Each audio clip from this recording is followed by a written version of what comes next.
순백의 웨딩드레스는 나를 가장 아름다운 신부로 만들어 주어야 했지만 그날 내가 느낀 드레스의 무게는 마치 죄수에게 채워진 족쇄와 같았다.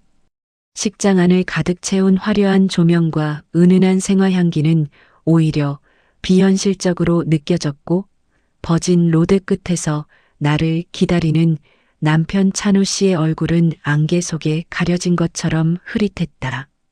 하객석을 가득 채운 사람들, 그들은 축복을 위해 모인 이들이 아니었다. 대한민국 최고 학부인 S대 바이오 공학부 석좌 교수인 시아버지와 강남 대형병원의 원장인 시어머니의 인맥으로 촘촘히 엮인 소위 대한민국 0.1% 엘리트들이었다. 그들의 눈빛에는 축하 대신 기이한 호기심과 은근한 멸시가 서려 있었다. 신부가 지방 국립대 출신이라며 무역회사에서 격리나 하던 애를 어떻게 며느리로 들였을까? 화려한 현악 사중주 선율 사이로 들려오는 환청 같은 속삭임들이 내 가슴에 날카로운 화살처럼 박혔다. 시어머니인 박 원장님은 예식 내내 꼿꼿한 자세를 유지하며 한 번도 내 쪽을 바라보지 않았다. 그녀에게 이 결혼은 가문의 순수성을 더럽히는 오점이자 어쩔 수 없이 받아들여야 하는 재난이었을 것이다. 찬우 씨와 내가 3년의 연애 끝에 결혼을 결심했을 때 시어머니가 내 앞에 던진 첫 마디는 내 학벌로 우리 집안의 유전자를 감장할 수 있겠니? 였다. 지방대 출신이라는 꼬리표는 내가 그동안 쌓아온 경력과 삶의 태도를 단숨에 무력화시켰다. 내가 작은 무역회사에서 밤낮 없이 일하며 중동시장의 생리를 익히고 요르단 교환학생 시절 모래바람을 견디며 아랍어를 독학했던 시간들은 시어머니의 눈에 그저 영수증이나 치던 비천한 자빌에 불과했다. 예식 진행되는 동안 시아버지인 서석자 교수님은 무거운 침묵으로 일관했다. 평생을 학문과 기술에만 매진해온 학자 특유의 고고함은 나라는 존재를 아예 투명 인간 취급하는 방식으로 표출되었다. 그는 축사를 읽는 순간조차 내 이름보다는 찬우 씨의 앞날과 가문의 명예만을 간조했다.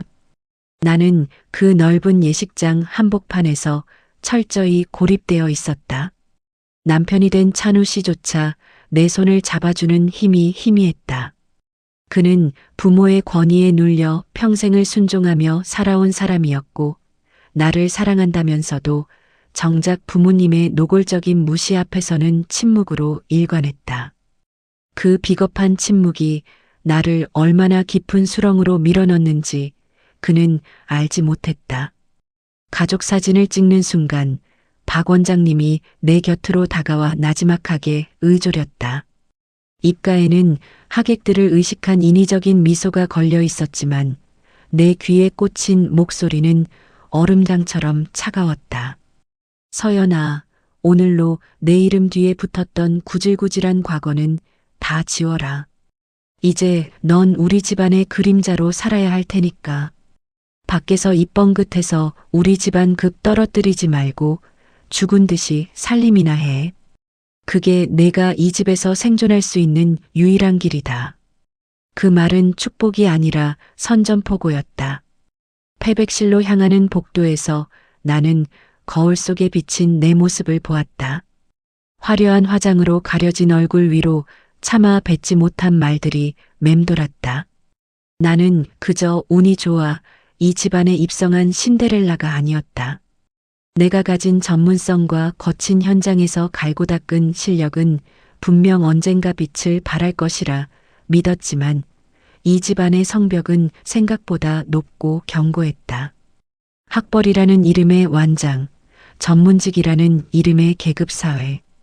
그곳에서 나는 지워야 할 이물질이자 가문의 순수성을 더럽히는 낙인 찍힌 며느리에 불과했다. 첫날 밤 찬우 씨는 피곤하다며 금세 잠이 들었다. 나는 어두운 호텔 방 창밖을 바라보며 사그라지지 않는 심장 소리를 들었다. 내일부터 시작될 시댁에서의 삶이 눈앞에 그려졌다. 이름 대신 고졸 수준의 며느리, 격리 출신이라는 꼬리표가 나를 따라다닐 것이다. 하지만 그들은 알지 못했다. 내가 그 작은 무역회사에서 살아남기 위해 사우디의 까다로운 법정과 복잡한 인허가 서류들을 얼마나 처절하게 파헤쳤는지. 그들이 무시하는 내 격리직 이력이 사실은 이 집안의 오만을 무너뜨린 가장 날카로운 칼날이 될 것임을 그때의 나는 본능적으로 예감하고 있었다. 축복받지 못한 결혼식은 끝났지만 나의 진짜 전쟁은 이제 막 시작되려 하고 있었다. 결혼 후 맞이한 시댁의 일상은 거대한 상아탑 속에 갇힌 실험쥐의 삶과 같았다. 아침 6시 시어머니 박 원장님의 기상 시간에 맞춰 주방으로 내려가는 것이 나의 첫 번째 임무였다. 시어머니는 내가 차려낸 유기농 샐러드와 수프를 한입 뜨기도 전에 항상 식탁 위의 영수증이나 가계부를 먼저 점검했다. 서연아, 넌 숫자를 다루던 애니까 이런 건 잘하겠지? 대학 수준이 떨어지면 꼼꼼함이라도 있어야 가문의 수치를 면하는 법이란다. 매일 아침 건네지는 그 동무든 칭찬은 나를 회계용 부품 이상으로 보지 않겠다는 그녀의 선언이었다. 매주 일요일 오후 온 가족이 모이는 티타임은 나에게 가장 고통스러운 시간이었다. S대 출신의 현직 의사인 큰동서와 역시 같은 대학 법대를 나와 로펌에 재직 중인 작은 동서는 내 존재를 마치 거실 한 구석에 놓인 공기청정기처럼 대했다. 그들은 최신 바이오 테크놀로지의 동향이나 판례의 변화에 대해 고차원적인 대화를 나눴고 나는 그들의 찻잔이 비지 않도록 끊임없이 주방을 오갔다. 내가 용기를 내어 대화에 끼어들려 하면 박 원장님은 서늘한 눈빛으로 나를 제지했다. 예, 서연아. 넌 그런 머리 아픈 소리는 들을 필요 없다. 가서 과일이나 좀 더 예쁘게 깎아오렴. 넌 손끝이 야무진 게 장점 아니니? 그 순간 거실을 가득 채운 엘리트들의 비웃음 섞인 미소가 내 피부를 따갑게 핥히었다. 남편 찬우 씨는 그 자리에 앉아 노트북을 두드리며 방관할 뿐이었다. 한 번쯤은 내 손을 잡으며 우리 서연이도 무역 실무에선 전문가야라고 말해줄 수도 있었을 텐데 그는 가문이 서열을 거스르는 모험을 하지 않았다. 그는 나를 사랑해서 결혼한 것이 아니라 부모님이 시키는 대로 고분고분하게 살림을 도맡아 줄 말 잘 듣는 반려인이 필요했던 것이 아닐까 하는 의구심이 들 때마다 나는 주방에서 과일 껍질을 깎으며 입술을 깨물었다. 박 원장님의 가스라이팅은 날이 갈수록 교묘해졌다. 그녀는 가끔 나를 불러 자신의 병원 행정 업무 중 가장 단순한 영수증 정리를 시키며 말했다. 서연아, 세상엔 타고난 급이라는 게 있어. 내가 아무리 노력해도 우리 가문의 학문적 깊이를 이해하긴 어렵지. 그러니 넌 이런 단순한 일에나 최선을 다해라. 그게 내가 우리 집안에 기여할 수 있는 최선이자 유일한 길이니까.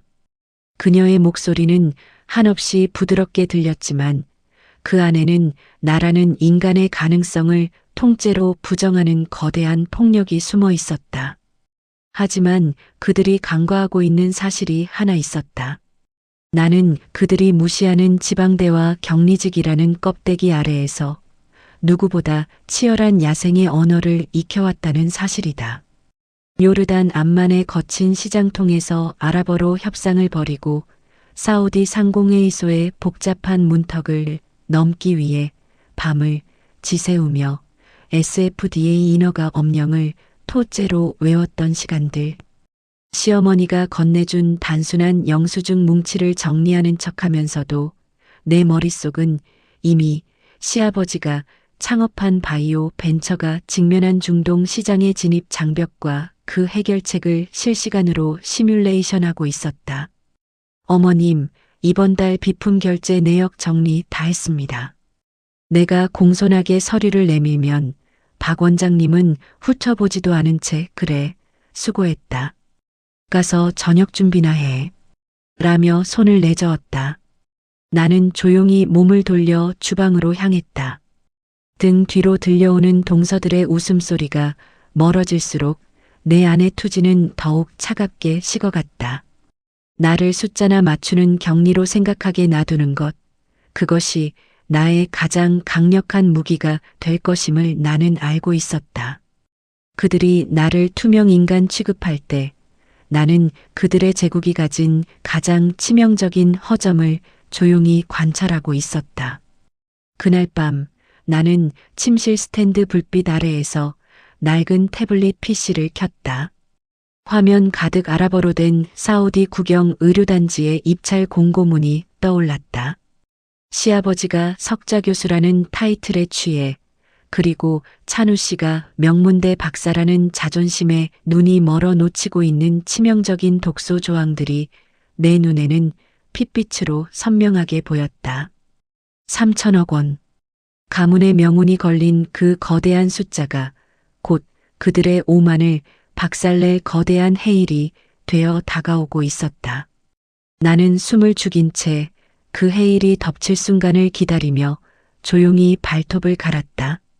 시댁 가문의 거실엔 언제부턴가 서늘한 긴장감이 감돌기 시작했다. 시아버지인 서석자 교수님이 대학 내에서 창업한 바이오 벤처 넥스트 바이오가 사우디아라비아 국영 의료 클러스터와 진행 중인 3천억 규모의 독점 공급 계약, 이른바 팔콘 프로젝트가 막바지에 다다랐기 때문이었다. 평생 학문의 상탑 위에서 존경만 받아온 시아버지에게 이번 프로젝트는 단순한 사업 그 이상이었다. 자신의 원천 기술이 세계 시장에서 증명받는 생애 최고의 업적이 될 터였다. 하지만 거실 한복판에 펼쳐진 수백 페이지의 영문 서류들을 바라보는 시아버지의 미간은 날이 갈수록 깊게 패어갔다. 이해가 안 가는군. 우리 기술력은 세계 최고야. 하버드에서도 공동 연구를 제안할 정도인데 왜 사우디 놈들은 자꾸 이따위 지엽적인 서류 절차를 물고 늘어지는 거지? 시아버지는 신경질적으로 안경을 벗어 던졌다. 곁에 있던 남편 찬우 씨도 난처한 표정으로 서류를 뒤적였다. 아버지, 사우디 식품의약국 SFDA의 기준이 최근에 바뀌었답니다. 게다가 현지 법률 자문사에서는 우리가 제출한 기술백서의 용어가 이슬람 율법과 상충할 소지가 있다고 경고하고 있어요. 나는 소파 구석에서 그들이 마실 보이차를 따르며 조용히 그 대화를 듣고 있었다. 찬우 씨가 말하는 최근 바뀐 기준은 사실 1년 전부터 예고된 것이었고 이슬람 율법 상충 운운하는 것은 전형적인 중동식 협상 전략이었다. 그들이 기술력이라는 오만에 빠져 현지의 문화적 맥락과 관료 사회의 생리를 철저히 무시한 결과였다. 시아버지는 기술만 좋으면 세상이 무릎 꿇을 것이라 믿는 전형적인 학자였고 찬우 씨는 교과서적인 지식에만 밝은 온실 속 화초였다.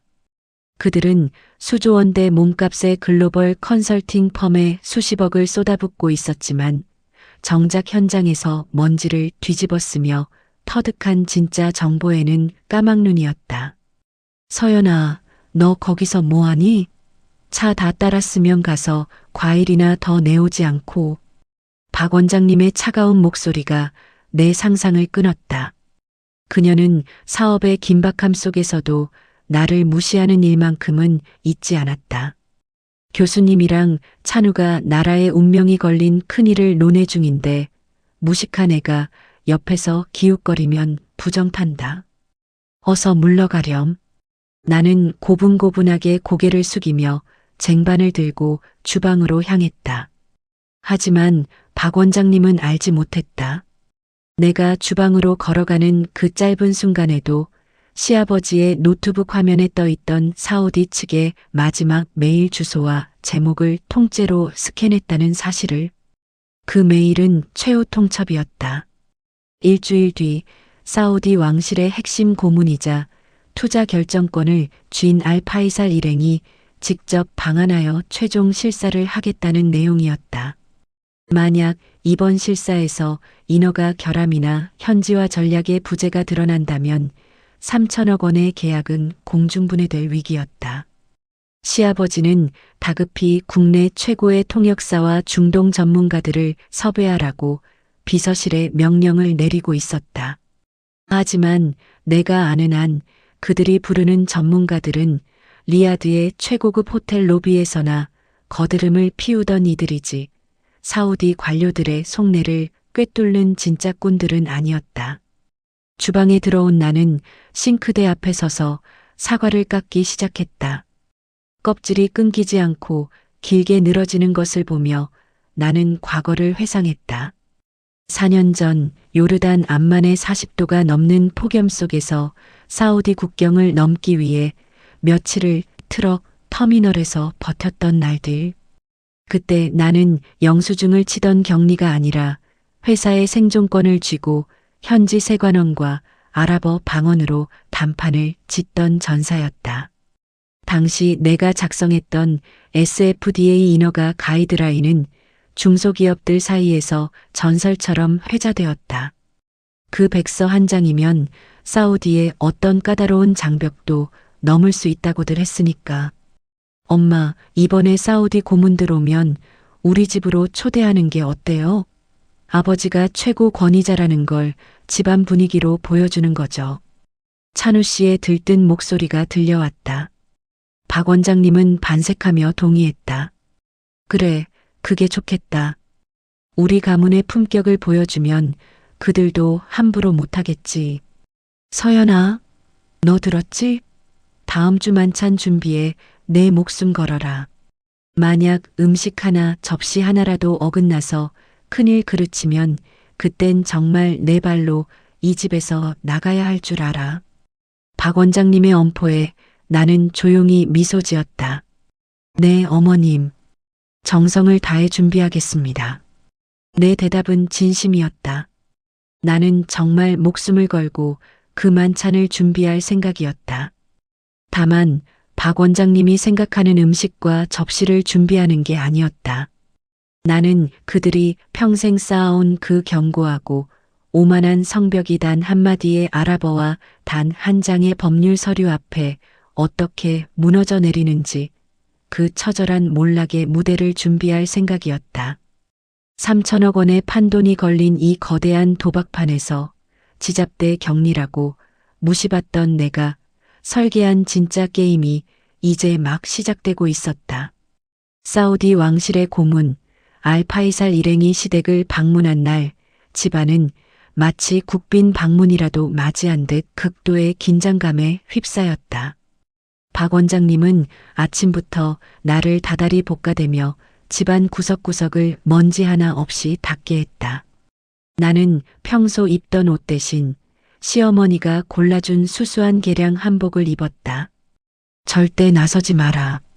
넌 그저 그림자처럼 차나 나르고 음식을 비우는 역할일 뿐이야. 알파이살 고문이 영어로 말을 걸더라도 절대 대답하지 말고 그저 미소만 지어. 내 저급한 영어 발음이 우리 집안의 수준으로 오해받으면 안 되니까. 시어머니의 당부는 조언이 아니라 저주에 가까웠다. 만찬이 시작되자 거실은 화려한 샹들리에 조명 아래 소리 없는 전쟁터로 변했다. 시아버지는 인맥을 총동원해 섭외한 시간당 수백만 원짜리 통역사를 대동하고 상석에 앉았다. 그 통역사는 S대 영문과 출신의 해외 연수 경험이 화려한 젊은 남자였는데 빳빳하게 풀칠한 셔츠만큼이나 그의 태도는 오만했다. 그는 사우디 고문 일행이 방 안에 들어서자 정중하게 인사를 건넸지만 내 눈에는 보였다. 그가 건네는 인사가 사우디 상류층의 격조 높은 예법의 MEJLIS과는 한참 거리가 멀다는 사실을? 나는 주방과 거실을 오가며 한우 갈비찜과 신선로를 날랐다. 테이블 위에는 시아버지가 자랑스럽게 내놓은 넥스트 바이오의 기술 제안서와 SFDA 인허가 준비 서류들이 펼쳐져 있었다. 알파이살 고문은 엄격한 표정으로 서류를 훑어내려갔다. 그는 사우디 내에서도 손꼽히는 원칙주의자이자 의료기기 수입에 있어 안전과 현지 보상 체계를 가장 중요시하는 인물이었다. 하지만 시아버지는 그의 의중을 전혀 파악하지 못한 채 자기가 개발한 센서의 정밀도가 몇 나노미터인지에 대해서만 열을 올리고 있었다. 통역사 고문님께 전해 우리 센서는 미국 FDA 기준도 통과했다고. 사우디의 기준은 그에 비하면 훨씬 여유로운 편이니 절차상 문제는 전혀 없을 거라고 말이야. 시아버지의 근거 없는 자신감이 통역사의 입을 거쳐 나갔다. 나는 차를 따르며 알파이살 고문의 눈썹이 미세하게 꿈틀거리는 것을 보았다. 통역사는 여유로운 기준이라는 말을 단순히 로어 스탠더드 낮은 기준라고 번역하는 치명적인 실수를 저질렀다. 사우디의 국가적 자존심을 정면으로 건드리는 발언이었다. 알파이살 고문의 입에서 날카로운 아랍어가 튀어나왔다. 마할라 무슨 말인가? 그는 곁에 있던 수행비서와 낮은 목소리로 대화를 나누기 시작했다. 거실의 공기가 단숨에 얼어붙었다. 통역사는 당황한 듯 땀을 흘리며 말을 더듬었고 시아버지는 상황이 왜 꼬이는지 몰라 찬우 씨를 다그쳤다. 뭐라고 하는 거야? 왜 갑자기 분위기가 저래? 찬우 씨도 영문 자료만 뒤적이며 사색이 되었다. 그때 박 원장님이 나를 향해 불똥을 튀겼다. 서연아, 너 지금 차를 어떻게 따르는 거니? 손 떨리는 거 안 보여? 내 재수 없는 기운이 이 방 안에 가득 차서 손님 기분이 상한 거 아냐? 당장 나가. 박 원장님은 알파이살 고문 앞에서 나의 무능함을 강조하며 자신의 실수를 덮으려 했다. 그녀는 귀빈들 앞에서 내 어깨를 거칠게 밀어내며 모욕을 줬다. 나는 쟁반을 꽉 쥔 채 고개를 숙였다. 쟁반 위로 차오르는 수치심보다 더 큰 것은 지금 저들이 저지르고 있는 비즈니스적 자살 행위였다. 알파이살 고문이 지적한 것은 단순한 단어 선택이 아니었다. 그는 계약서 제15조 현지 유지보수 및 사고 발생 시의 무한 책임 조항에 대해 묻고 있었다. 사우디 법규상 의료기기 제조사는 현지 대리인과 연대하여 무제한 배상 책임을 지도록 최근 법이 개정되었는데 시댁이 준비한 서류에는 여전히 제조물 책임법 피해 수준의 유한 책임만 기재되어 있었다.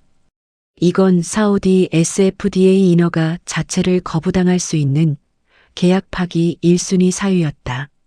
나는 문 밖으로 쫓겨나기 직전 알파이살 고문과 눈이 마주쳤다.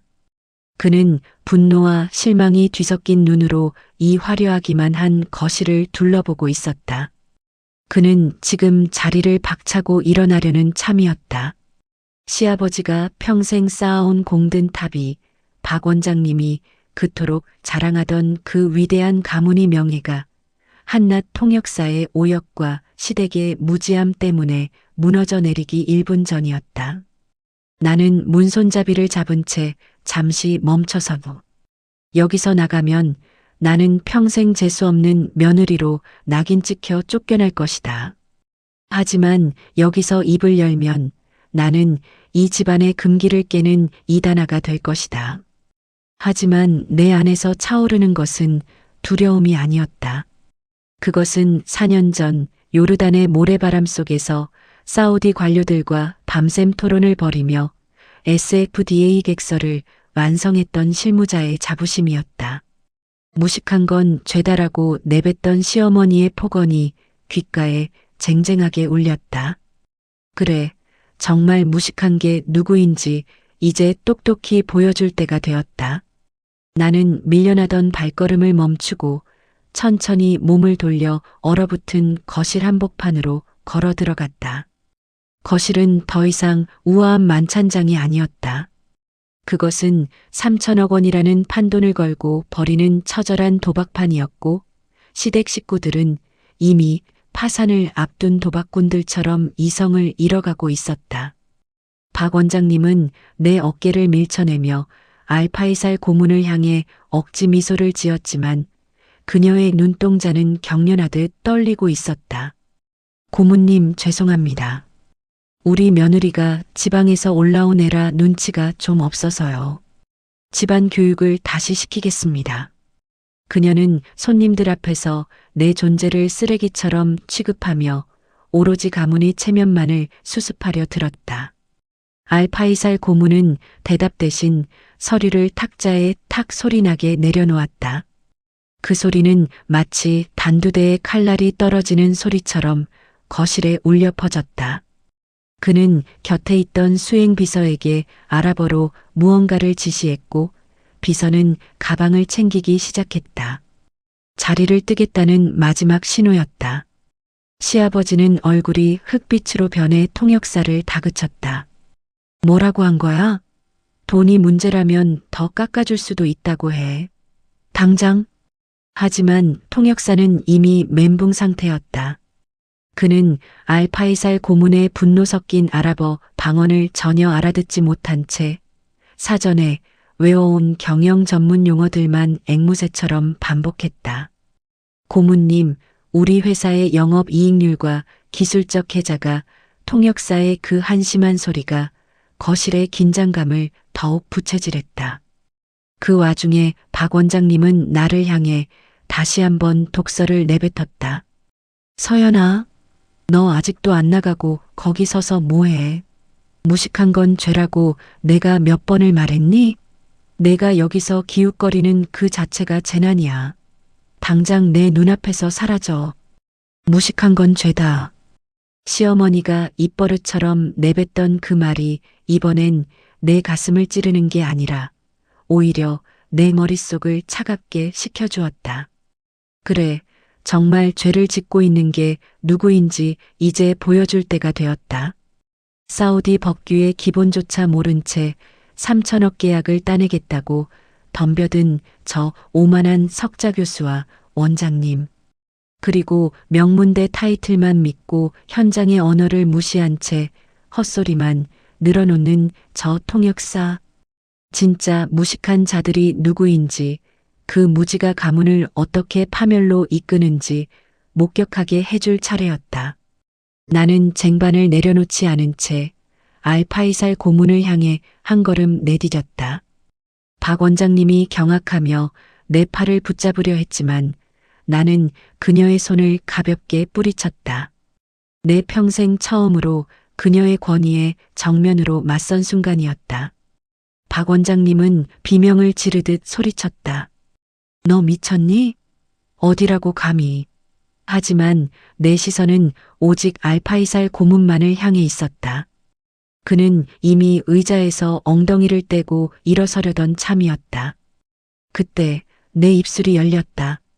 하지만 거기서 나온 것은 박 원장님이 기대했던 죄송합니다라는 비굴한 한마디가 아니었다. 그것은 리야드와 암만의 협상 테이블에서 수백 번은 더 응조렸던 사우디 상류층 특유의 격조 높은 아랍어 인사와 함께 시작된 정교한 법률적 조언이었다. 야 자디디 존경하는 고문님, 잠시만 제 말씀을 들어주시겠습니까? 내 목소리가 거실에 울려 퍼지는 순간 알파이살 고문의 발걸음이 거짓말처럼 멈추었다. 그는 귀를 의심하는 표정으로 나를 돌아보았다. 곁에 있던 수행 비서도 사색이 되어 있던 시아버지와 찬우 씨도 그리고 나를 향해 폭언을 퍼붓던 박 원장님도 모두 돌상처럼 굳어버렸다. 거실에 감돌던 샹들리에의 불빛이 마치 멈춰버린 시간 속에 박힌 보석처럼 정지된 듯한 착각이 들었다. 나는 알파이살 고문의 눈을 똑바로 응시했다. 그리고 통역사가 놓쳤던 시아버지가 무시했던 사우디 SFDA 개정안 제15조 사항의 무한 책임 조항과 한국의 제조물 책임법의 호환성에 대해 사우디 현지 관례를 섞어 거침없이 설명하기 시작했다. 박 원장님의 입이 벌어졌지만 아무 소리도 나오지 않았다. 그녀가 그토록 무식하다고 몰아세웠던 며느리의 입에서 그녀는 평생 들어본 적도 없는 수준 높은 언어와 논리가 폭포수처럼 쏟아져 나오고 있었기 때문이었다. 3천억 원의 해일이 이제 방향을 틀어 시댁의 오만한 성벽을 정면으로 타격할 준비를 마친 순간이었다. 나의 아라버는 단순한 암기가 아니었다.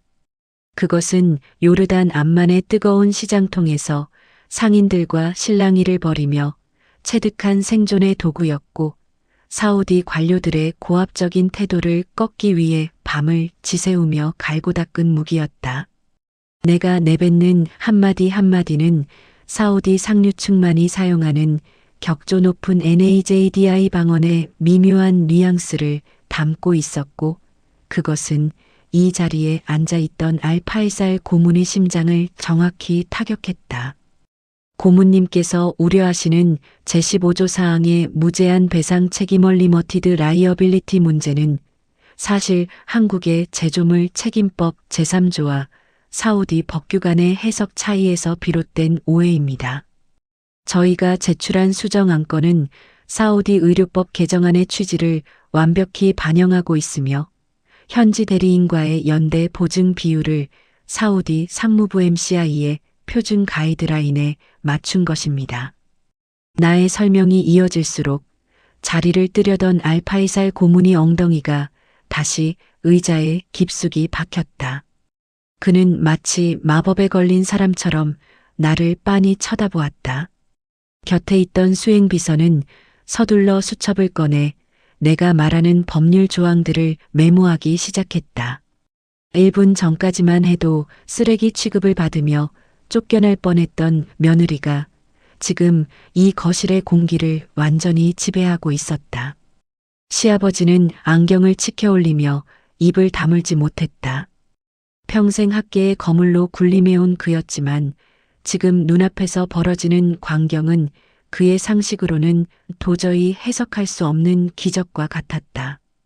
찬우 씨는 노트북 위에 얹은 손을 부들부들 떨며 나를 바라보았다. 그가 알던 서연은 그저 살림이나 잘하고 숫자에 조금 밝은 학벌 없는 조용한 아내였다. 하지만 지금 그 앞에 서 있는 여자는 사우디 왕실 고문의 눈빛을 단숨에 바꿔놓은 압도적인 전문성을 가진 전략가였다. 가장 처참하게 무너진 것은 박 원장님이었다.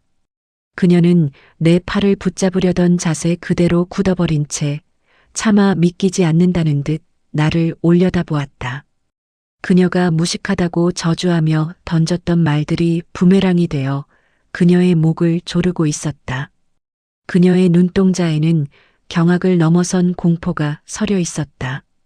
자신이 며느리의 이름표 뒤에 숨겨진 거대한 실체를 전혀 보지 못했다는, 아니 애써 보지 않으려 했다는 자괴감이 그녀의 얼굴을 일그러뜨렸다. 알파이살 고문이 천천히 입을 열었다. 그의 목소리는 아까의 날선 분노 대신 깊은 호기심과 경외심으로 가득 차 있었다. 당신 그 아랍어를 어디서 배웠지?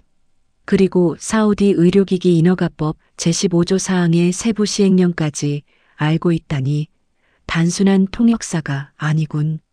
나는 정중하게 고개를 숙여 예를 갖춘 뒤 부드럽지만 단호한 목소리로 답했다.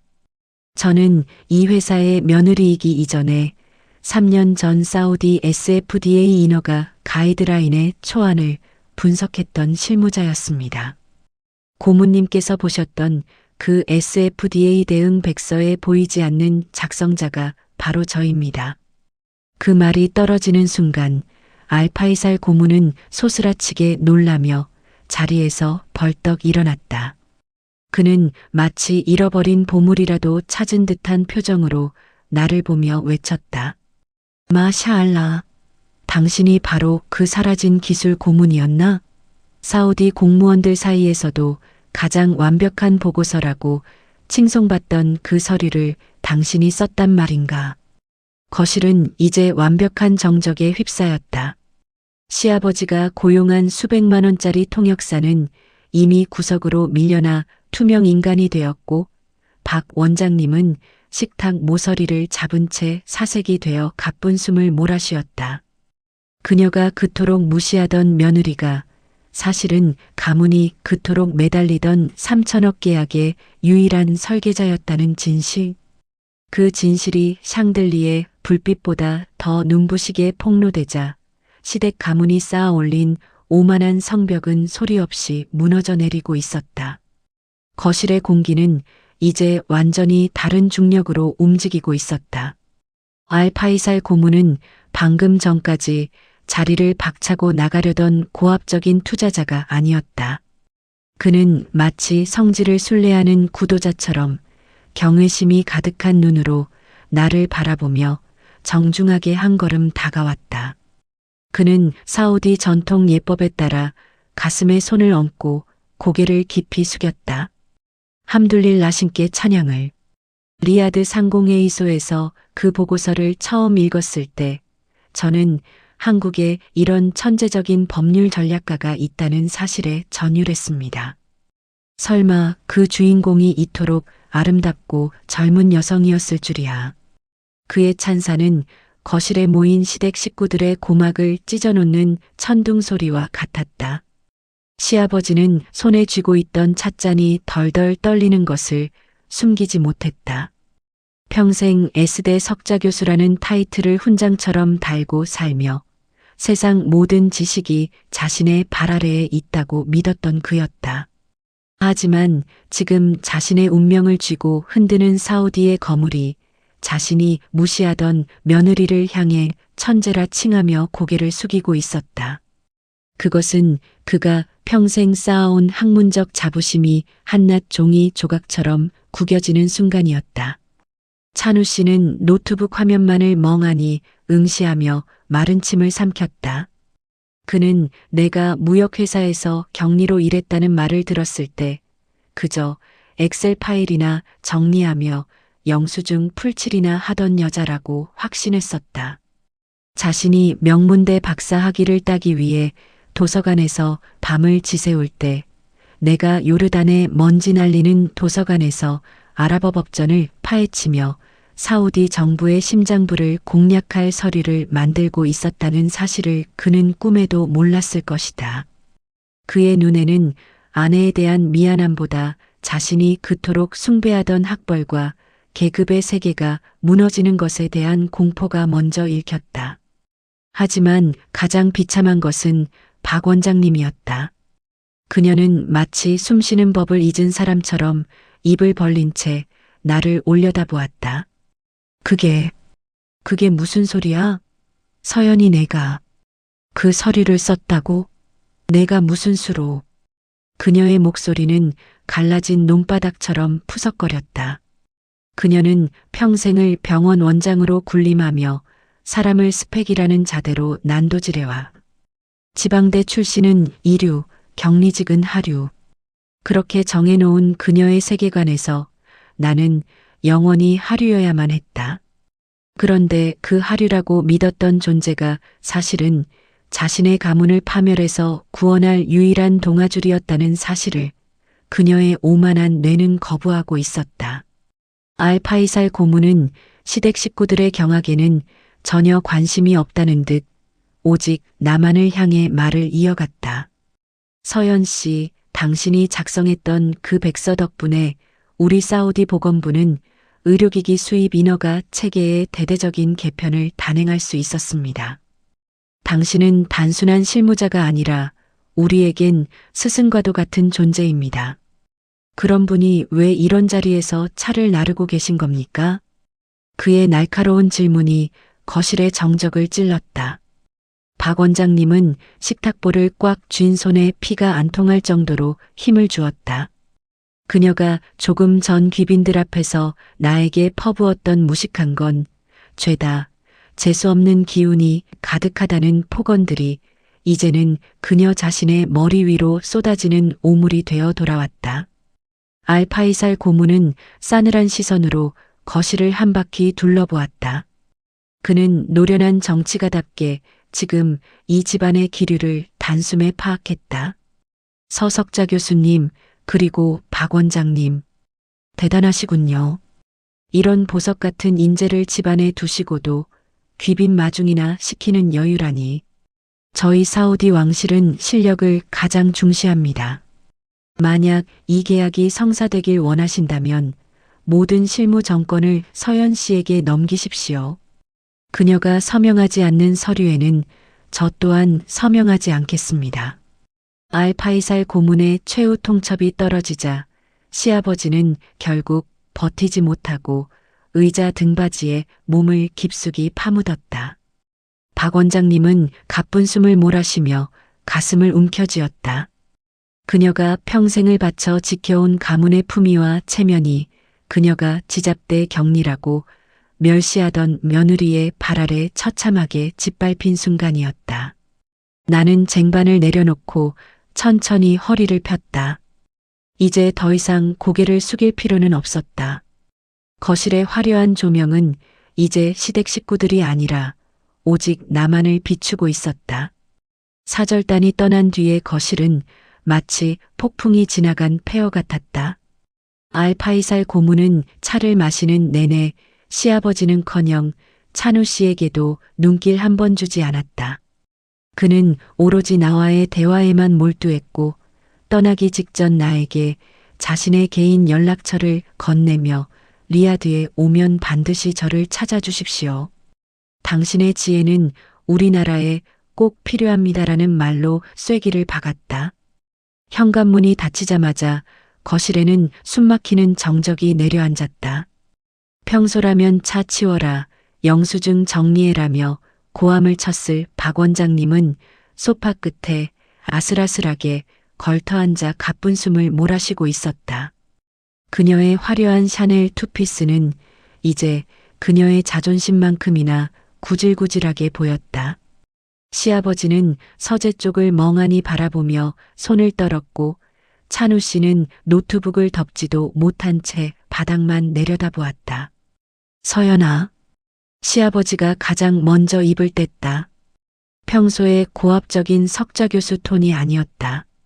그것은 평생 쌓아온 공든 탑이 무너지기 직전 벼랑 끝에 매달린 노인의 비굴한 목소리였다. 내가 정말 그 백서를 쓴 게 맞느냐? 그 사우디 SFDA 대응 가이드라인 말이다. 나는 찻잔을 정리하던 손을 멈추고 고개를 들어 시아버지를 똑바로 응시했다. 6년 만이었다. 이 집안의 어른이라 칭송받던 그의 눈을 피하지 않고 마주본 것은 네, 아버님. 그 당시 제가 다니던 회사가 사우디 시장에 진출할 때 제가 직접 요르단 법무국과 사우디 보건부를 오가며 작성한 서류입니다. 아버님이 그렇게 무시하시던 격리 잡무의 결과물이죠. 시아버지는 대답을 잊지 못한 채 입술을 달싹거렸다. 그때 박 원장님이 발작하듯 자리에서 일어났다. 그녀는 헝클어진 머리칼을 뒤로 넘기며 나에게 다가오려 했지만 내 차가운 시선에 부딪혀 멈춰섰다. 서연이 너 우리를 속인 거니? 그런 실력이 있었으면 진작 말을 했어야지. 왜 입 다물고 있다가 오늘 우리를 이렇게 망신을 줘? 비명을 지르는 그녀의 목소리에는 여전히 자신의 잘못을 인정하지 못하는 오만함이 덕지덕지 묻어 있었다. 나는 픽 웃음을 터뜨렸다. 그 웃음소리가 거실의 공기를 서늘하게 갈랐다. 망신이라고요? 어머님, 제가 말을 안 한 게 아니라 어머님이 듣지 않으신 겁니다. 제가 요르단에서 뭘 배웠는지, 제 경력이 회사에 어떤 도움이 될지 단 한 번이라도 물어보신 적 있나요? 지잡대 격리 출신이라며 입 뻥긋하지 말고 차나 나르라고 하신 건 어머님이셨습니다. 박 원장님은 사색이 되어 뒷걸음질 쳤다. 자신의 입으로 뱉었던 독설들이 이제는 날카로운 비수가 되어 자신의 심장을 찌르고 있다는 사실을 그녀도 느끼고 있는 듯했다. 그래도 이건 가문의 일이야. 3천억 계약이 걸린 문제라고. 찬우 아버지가 평생을 바친 기술이야. 내가 정말 우리 집 며느리라면 당장 고문에게 연락해서 사과하고 수습해. 며느리요? 나는 쟁반을 식탁 위에 3개 내려놓았다. 쾅 하는 소리에 박 원장님이 움찔하며 몸을 떨었다. 어머님은 저를 단 한순간이라도 며느리로 대우해 주신 적 있나요? 식장에선 이물질 취급하시고 집에선 하녀 부리듯 하시더니 이제 와서 가문의 명예를 운운하시다니요. 참 편리한 논리네요. 찬우 씨가 내 곁으로 다가와 내 손을 잡으려 했다. 서연아, 어머니가 흥분해서 그래. 일단 진정하고. 아버지 기술이 이대로 사장되면 우리 집안 끝장이야. 제발 좀 도와줘. 나는 남편의 손을 가볍게 뿌리쳤다. 그동안 그의 침묵이 나를 얼마나 깊은 어둠 속에 가두었는지 그는 여전히 모르고 있었다. 찬우 씨, 당신도 똑같아. 당신 부모님이 나를 짓밟을 때 당신은 어디 있었어? 내 학벌이 부끄러워 사람들 앞에서 나를 조용히 내조하는 아내라고 포장하던 게 당신이야. 이제 와서 내 실력이 필요해지니까 당신 부모의 구원투수가 되어달라고? 거실에는 다시 무거운 침묵이 흘렀다. 시아버지는 결국 무릎을 굽히고 소파에 주저앉았다. 서연아, 내가 잘못했다. 너를 몰라본 건 내 평생의 가장 큰 실수였어. 제발 이 계약만 살려다오. 내가 원하는 건 뭐든 들어주마. 회사 지분이든 경영권이든 뭐든. 석자 교수라는 감투를 쓴 노인이 내뱉는 그 비굴한 항복선언. 나는 그를 내려다보며 차갑게 대꾸했다. 원하는 건 뭐든 들어주신다고요? 좋습니다. 그럼 오늘부터 이 계약의 모든 정권은 제가 갖겠습니다. 아버님은 물론 어머님과 찬우 씨 모두 제 허락 없이는 사우디 사절단 근처에도 오지 마세요. 그리고 나는 박 원장님을 똑바로 쳐다보았다. 내일 아침 6시 제 방으로 보이차 한 잔 내오세요. 어머님이 늘 말씀하셨죠? 손끝 야무진 게 장점이라고. 내일은 어머님의 그 야무진 손끝으로 우려낸 차를 마셔보고 싶네요. 박 원장님의 눈동자가 경악으로 물들었다.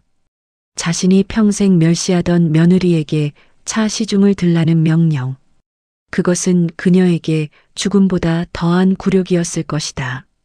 하지만 그녀는 거절할 수 없었다. 지금 내 손에는 그녀 가문의 명운이 걸린 3천억 계약서가 들려 있었고 그녀의 아들과 남편은 이미 내 발 아래 엎드려 있었으니까. 전세는 완벽하게 뒤집혔다.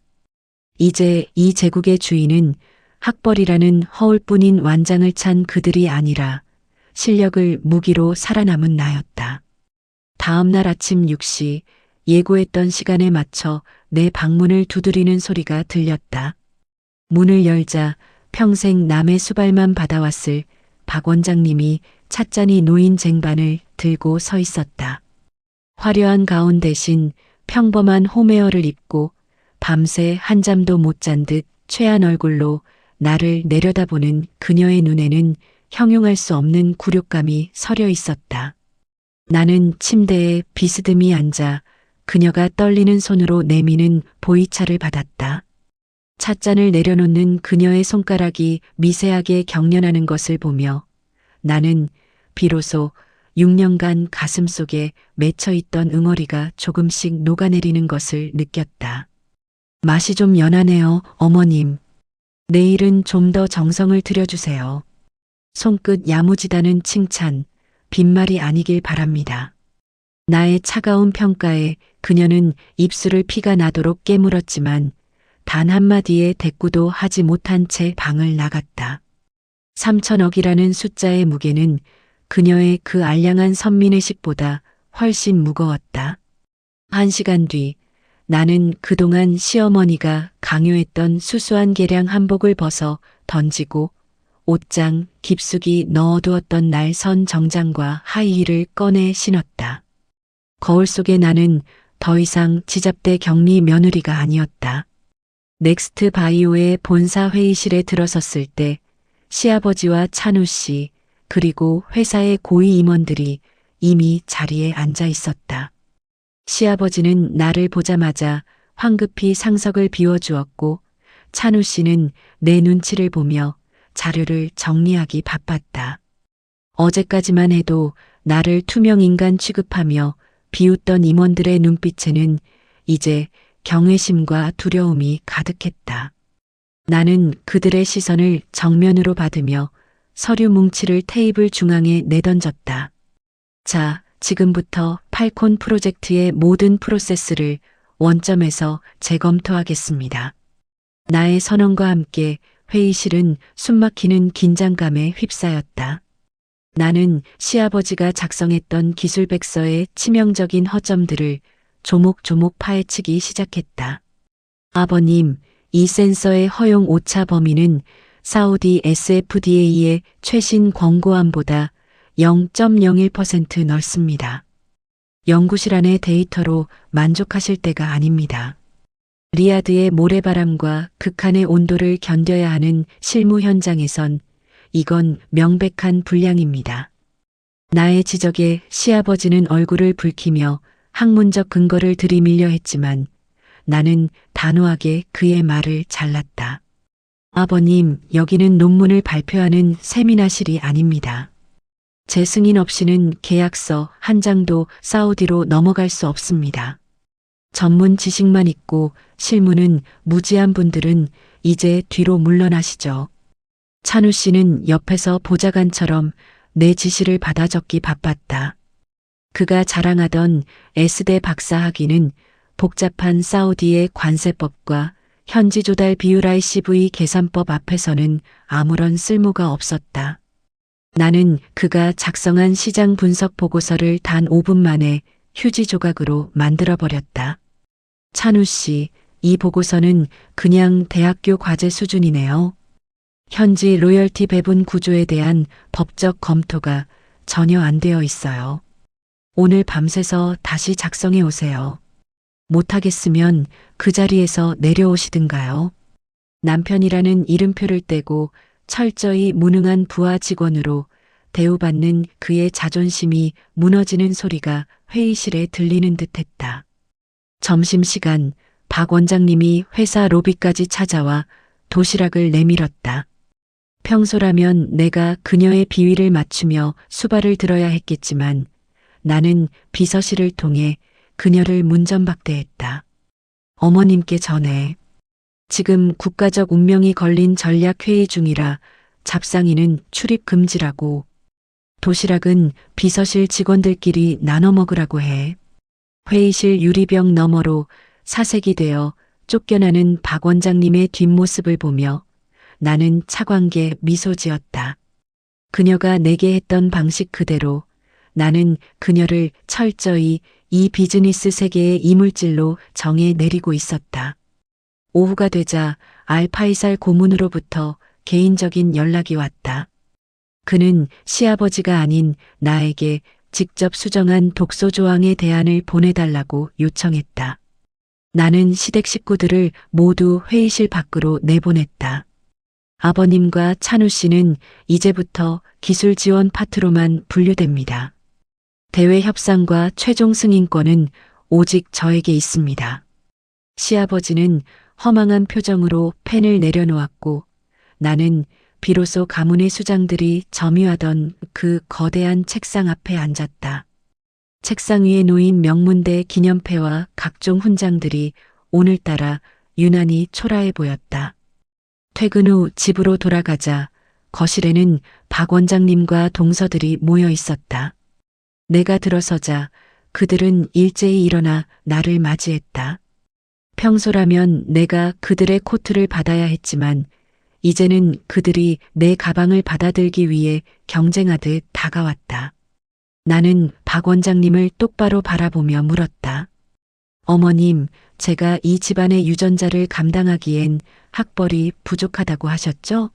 그런데 어쩌죠? 지금 이 가문의 생명줄을 쥐고 있는 건 그 부족한 학벌의 며느리네요. 제 자격 이제 충분합니까? 박 원장님은 아무 말도 하지 못한 채 고개를 떨구었다. 6년간 쌓아 올린 그녀의 견고한 오만의 성벽이 실무라는 날카로운 칼날 앞에 완전히 침몰하고 있었다. 한 달 뒤 서울의 특급 호텔 연회장은 다시 한번 화려한 조명으로 가득 찼다. 하지만 이번에는 6년 전 나의 결혼식과는 공기가 전혀 달랐다. 무대 정중앙 넥스트 바이오와 사우디 국영 의료단지의 3천억 원 규모 독점 공급 계약 체결식. 수많은 취재진의 카메라 플래시가 터지는 가운데 계약서에 서명하기 위해 자리에 앉은 사람은 시아버지가 아니었다. 바로 나 넥스트 바이오의 전략기획 총괄 부사장 서연이었다.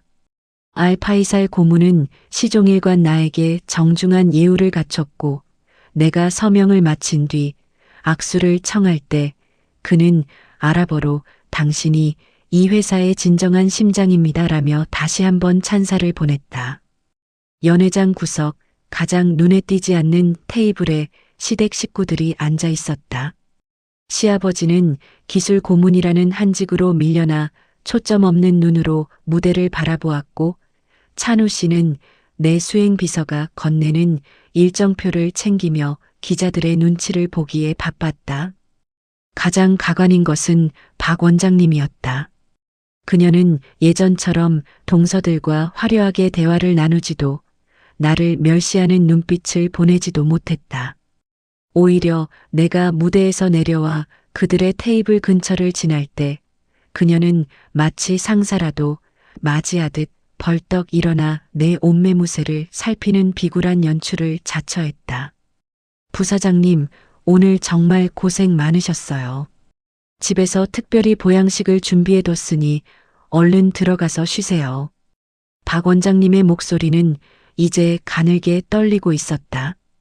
그녀가 지키려던 가문의 명예는 이제 나의 결제 도장 끝에 달려 있었고 그녀가 그토록 혐오하던 나의 지방대 학벌은 사우디 왕실이 인정한 최고의 전략이라는 이름표로 바뀌어 있었다. 나는 그녀의 비굴한 친절을 가볍게 무시하며 차갑게 대꾸했다.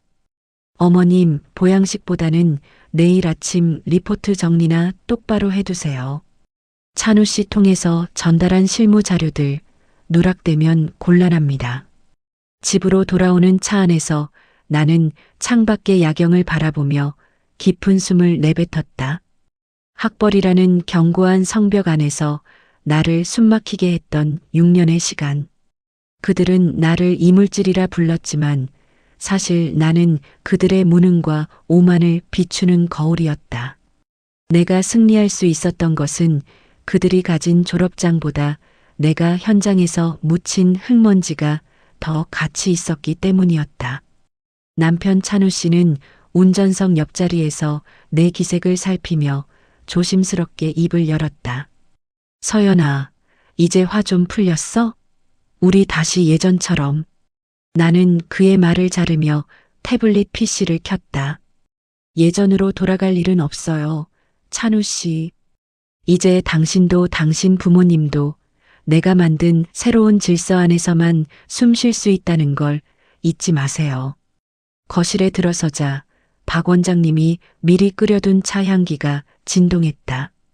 예전에는 내가 그녀를 위해 바쳤던 향기였지만 이제는 그녀가 나의 환심을 사기 위해 바치는 조공과 같았다. 나는 소파 상석에 깊숙이 몸을 묻고 박 원장님이 정중하게 내려놓은 찻잔을 들었다. 6년 전 버진 로드에서 느꼈던 그 무거운 족쇄는 이제 온데간데 없었다. 나는 이제 이 집안의 그림자가 아니라 태양이었다. 서랍 속에 넣어두었던 낡은 중동 무역 실무 노트를 꺼내보았다. 거기에는 실력만이 유일한 계급이다라는 나의 오랜 메모가 적혀 있었다. 지방대 출신의 경리라고 나를 비웃던 세상과 시댁을 향해 나는 단 한 번의 정면 승부로 대답을 대신했다. 3천억 원의 계약보다 더 값진 것은 나 자신을 지워버리려 했던 자들 앞에서 보란 듯이 내 이름을 되찾았다는 사실이었다. 달빛이 비치는 거실 한복판에서 나는 처음으로 평온한 잠을 청했다. 이제 이 제국의 주인은 나였고 나의 시대는 이제 막 찬란하게 시작되고 있었다.